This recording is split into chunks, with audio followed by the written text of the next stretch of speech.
Hello welcome guys, स्वागत है आपका मनी फ्लो ट्रेडिंग चैनल पर। तो बात करेंगे बीटीएसटी के बारे में कि क्या किस तरीके का प्लान किया जा सकता है, क्या मार्केट में नज़र आ रहा है जिसके बिहाफ पर आप कोई भी पोजीशन कैरी कर सकते हैं। सारी चीज़ हम इस वीडियो में डिस्कस करने वाले हैं। क्या हाल चल रहा है मिडिल ईस्ट से, क्या हाल चल रहा है डोमेस्टिकली। ओके, क्योंकि अगर आप ग्लोबल मार्केट का पेस देखेंगे और अपने मार्केट का जो ये इस तरीके का कंसोलिडेशन या फिर आप कह सकते हैं जो गिरावट देखने को मिल रही है, वो किसी भी तरीके से मतलब किसी भी पॉइंट को नहीं रिप्रेजेंट करती है। चलिए, मैं कहना क्या चाह रहा हूँ वो सारी चीज़ हम इस वीडियो में डिस्कस करेंगे। तो वीडियो बहुत ही इंपॉर्टेंट होने वाला है, ये वीडियो मिस मत कीजिएगा, पूरा ज़रूर देखिएगा। ओके, और सबसे पहले देखिए, अगर आप मेरे चैनल पर नए हैं तो आपसे रिक्वेस्ट है चैनल को सब्सक्राइब कीजिए, साथ के साथ बेल आइकन को प्रेस करना मत भूलिए। देखिए क्या है, बेल आइकन को प्रेस करते ही जैसे ही कोई मैं वीडियो अपलोड करूँगा आप तुरंत जा करके देख पाएंगे और अपनी स्ट्रैटेजी बना पाएंगे। पर एक चीज़ याद रखिएगा, I am not SEBI registered, ये डिस्क्लेमर है, देना ज़रूरी है कि मैं सेबी रजिस्टर्ड बिल्कुल भी नहीं हूँ।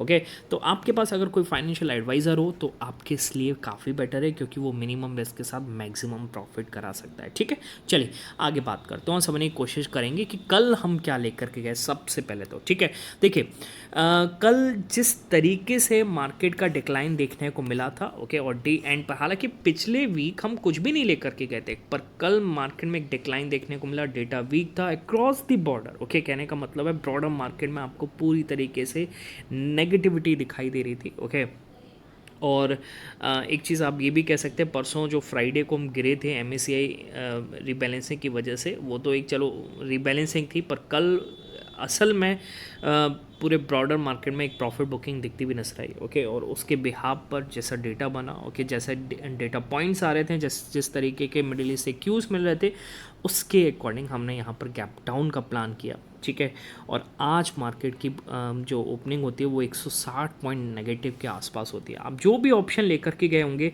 आज एक्सपायरी थी तो बहुत ही बढ़िया गेन देखने को मिला, ऑलमोस्ट डबल के आसपास हमें गेम देखने को मिला। ठीक है, ओके, कमेंट सेक्शन में ज़रूर बताइएगा कि आपने कितना प्रॉफिट बनाया। ठीक है, चलिए आगे बात करते हैं। ओके, तो देखिए हर दिन लेते नहीं, हर दिन बीटीएसटी नहीं ले जाते हैं, डेटा देखते हैं, समझते हैं। हम जैसे लास्ट वीक हमने कुछ भी नहीं लिया, हालांकि मैं बिजी ही था, ये भी कह सकते हैं, पर देखिए एक कहते हैं ना कि मतलब 100 बार वार मत करिए, एक बार करिए और सब कुछ ढेर है ना। वो तो वही चीज़ थी, एक बार वार किया, इतने दिन वेट किया और एक ही वॉर में हमारा डबल हो गया। ठीक है, चलिए अब इंट्राडे में कैसे किया, किस तरीके से मार्केट को कैप्चर करने की कोशिश करी। तो देखिए शुरुआत में ही जब इतना बड़ा गैप डाउन हुआ तो मैंने पुट राइटर का जोन देखा, जिस तरीके से डेटा बन रहा था, सारे सेक्टर्स नेगेटिव खुले थे, निफ्टी आईटी चल रहा था, और वहाँ से सेक्टर्स में थोड़ी रिकवरी आती हुई नजर आई। तो हमने एक यहाँ पर प्लान किया था 295 के ऊपर। जब 295 इसने निकाला तो एक बढ़िया मूव दिया इसने, लगभग 360 370 के आसपास का। ऑप्शंस में अगर जाकर के देखेंगे तो आज एक्सपायरी है तो एक अच्छा गेन देखने को मिला, लगभग आप देख सकते हैं 45 से 50 पॉइंट के आसपास का गेन था। ठीक है, ओके, हालांकि फिर इसने अटैम्प्ट किया, पर हमारा यहाँ पर एक एसएल कटा था 345 के ऊपर, मार्केट नीचे आ गया तो इसी रेड कैंडल पर हमें निकलना पड़ा। ओके, फिर सस्टेन किया, फिर हमारा यहाँ से प्लान था कि हम प्लान करेंगे अब 365 के ऊपर। मैं मार्क कर लेता हूँ, ये था 365, और जब इसने इसको निकाला है तो देखिए क्या ही मूव दे करके गया है, क्या ही मूव दे करके गया। ओके, ये ग्रीन कैंडल्स जो दिख रही है ना, यहीं आसपास हमने यहाँ पर 460 450 55 के आसपास हमने अपनी मैक्सिमम क्वांटिटी को बुक किया था।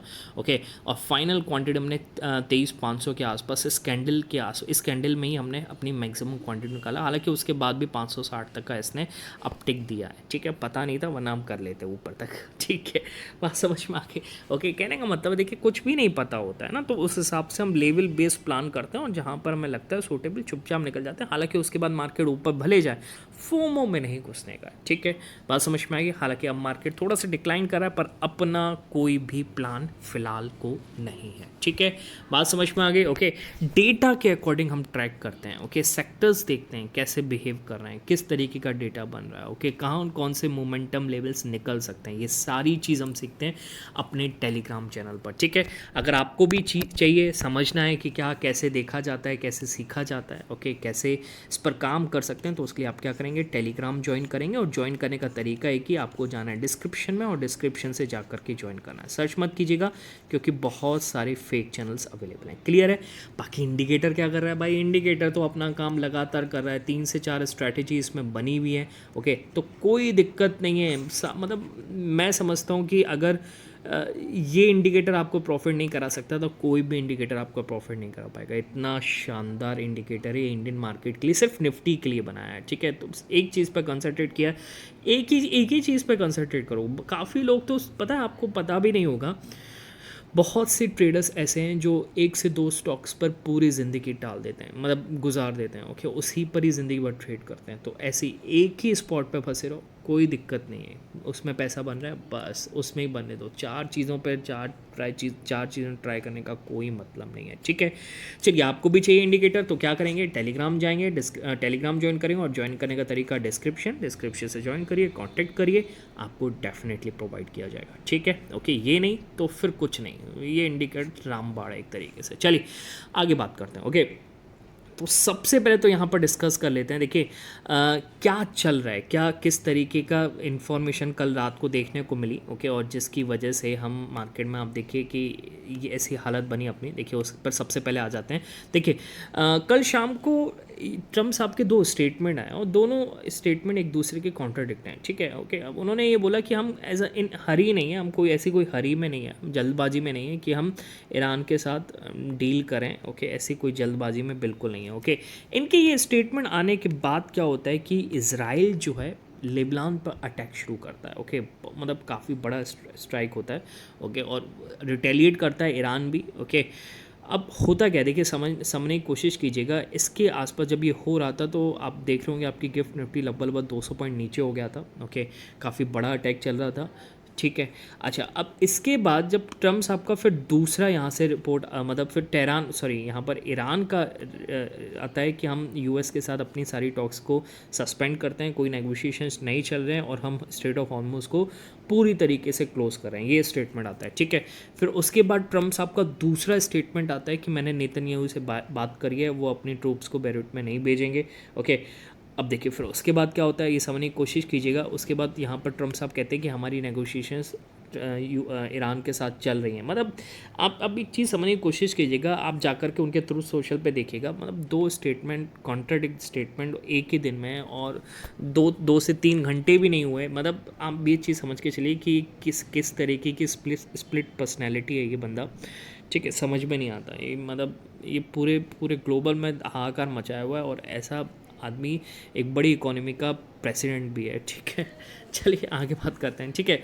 तो ये सब हुआ जिसकी वजह से आज हम एक बड़े गैप डाउन के साथ ओपन हुए। पर एक चीज़ आप समझने की कोशिश कीजिएगा, यहाँ पर हमारे अलावा कोई ग्लोबल मार्केट रिएक्ट नहीं कर रहा। आप जाकर देखिए यूएस मार्केट, अब इसने वॉर रिलेटेड चीज़ों पर रिएक्ट करना बंद कर दिया। स्टिल कल भी हालांकि एक अच्छा चले थे, पर फ्लैट जाकर के ग्रीन में ही बंद हुए हैं। आप देखें तो डाउ जोन्स तो फ्लैट था, लगभग 1/4 के आसपास S&P 500 में गेन था, और नेस्डेक में आप देखेंगे तो आधे % के आसपास का गेन था। तो कहने का मतलब है कि पूरा ग्लोबल मार्केट एक रन, मतलब एक बुल रन में चल रहा है।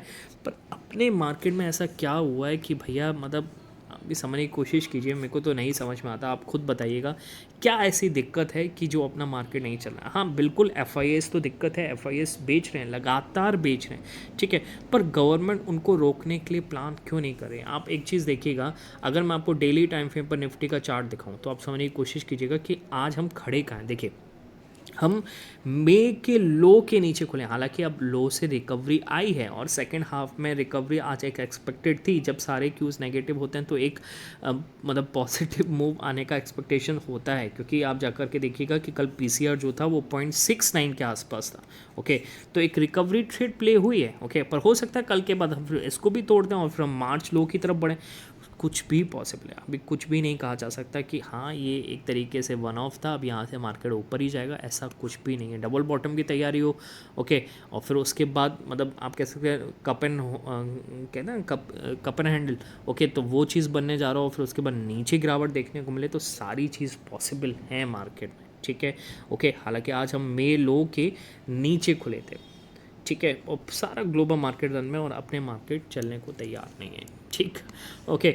चलिए आगे बात करते हैं। देखिए ये सारी चीज़ें। दूसरी चीज़ देखिए, आप समझने की कोशिश कीजिएगा, क्रूड ऑयल की बात कर लेते हैं। देखिए क्रूड ऑयल जब जब शाम को स्टेटमेंट आ रहे थे ट्रम्प साहब के, तो उस टाइम पर कि हम कोई हरी में नहीं है, और फिर जब इसराइल ने अटैक करना स्टार्ट हुआ तो 2 से 3% के आसपास तेज़ी में था क्रूड ऑयल। ओके, फिर आफ्टर दैट जब ट्रम्प के स्टेटमेंट आए तो वहाँ से थोड़ा बहुत करेक्शन देखने को मिला क्रूड ऑयल में, और अपनी गिफ्ट निफ्टी भी 40, 45, 30 पॉइंट के नेगेटिव में बंद हुई। ठीक है, पर आज सुबह फिर से 250 के आसपास थी, पता नहीं क्या चल रहा है। ठीक है, चलिए FIS की बात करते हैं। देखिए FIS मतलब इस तरीके से बेच रहे हैं, मतलब कुछ दिन रुकते हैं और फिर बेचना ऐसे स्टार्ट करते हैं कि भाई उनको कहीं जल्दी है कहीं जाने की। ठीक है, कहने का मतलब है कि पिछले 3 दिनों में लगभग 70,000 शॉर्ट्स कॉन्ट्रैक्ट ये ऐड कर चुके हैं।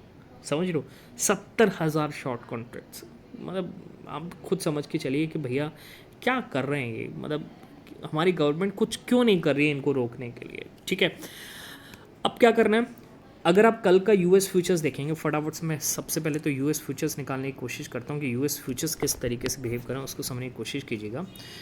US फ्यूचर्स अभी अगर आप देखेंगे तो आपको थोड़ी बहुत यहाँ पर पॉजिटिव में देखेंगे। मैं फटाफट से निकालता हूँ, US फ्यूचर्स आपको थोड़े बहुत नेगेटिव मतलब फ्लैट ही दिख रहे हैं। हाँ, फ्लैट के आसपास दिख रहे हैं, पॉजिटिव तो नहीं है, फ्लैट ही है।